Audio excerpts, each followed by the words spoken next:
Il y a un sujet que je n'ai pas encore abordé, et c'est normal parce que dans les villages où la vie sociale est équilibrée, c'est pas un sujet, il n'en est jamais question sérieusement. Je veux dire, c'est pas un sujet de débat. Ah bon, et quel sujet? Le mariage homo. Eh bien, évidemment, vous ne devrez jamais croire que dans un village, le passage devant le maire de deux types n'a provoqué à l'époque ni remous ni discussion.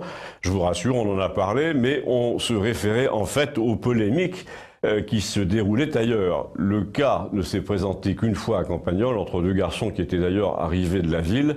Le maire les a donc mariés, en fait il a signé un formulaire, et on l'a à peine su.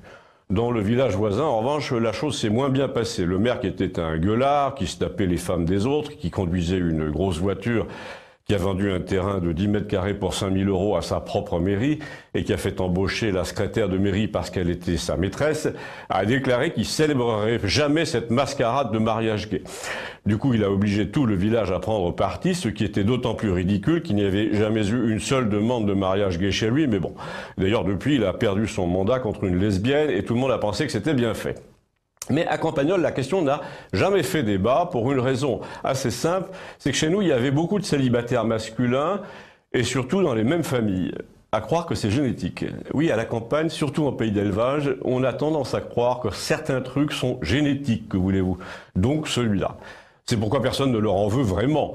Quand on voit qu'il y a 10 béliers par troupeau qui n'aiment que les béliers, on se dit ça doit être pareil chez les hommes. En tout cas, on ne pense pas que les béliers se soient interrogés à la puberté sur leur genre, comme c'est la mode dans les magazines féminins et dans l'esprit d'Anne Hidalgo. Ces célibataires qui ne cherchent pas l'âme sœur mais l'âme frère à Campagnol ne sont pas agriculteurs mais conducteurs de camions, restaurateurs, vendeurs de matériel de chantier.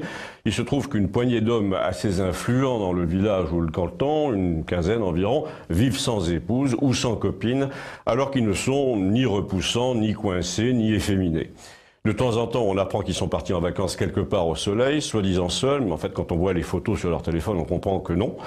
La plupart du temps, ils se contentent de sillonner le pays, disons, un peu plus souvent que les autres. Ils ont toujours un truc à faire à la préfecture, et parfois à la préfecture du département voisin, ce qui est plus suspect, plus curieux. Alors, qu'est-il arrivé de spécial dans ce village pour que la question de la vie privée de certains hommes ne soit jamais abordée, ou alors seulement les jours de banquet, vous savez, quand les gens disent « tu vas te marier dans l'année » parce qu'ils ont fini la bouteille, eh bien, c'est simple, c'est comme en Sicile, il suffit que dans les familles influentes, il y en ait un ou deux, pour que, bizarrement, ça cesse d'être un débat de société. Curieusement, la meilleure protection contre le débat hystérique au sujet des homos, c'est le fait que les familles soient solides en province, parce qu'on en a toujours un à domicile, donc on a tendance à le protéger ou à parler d'autre chose.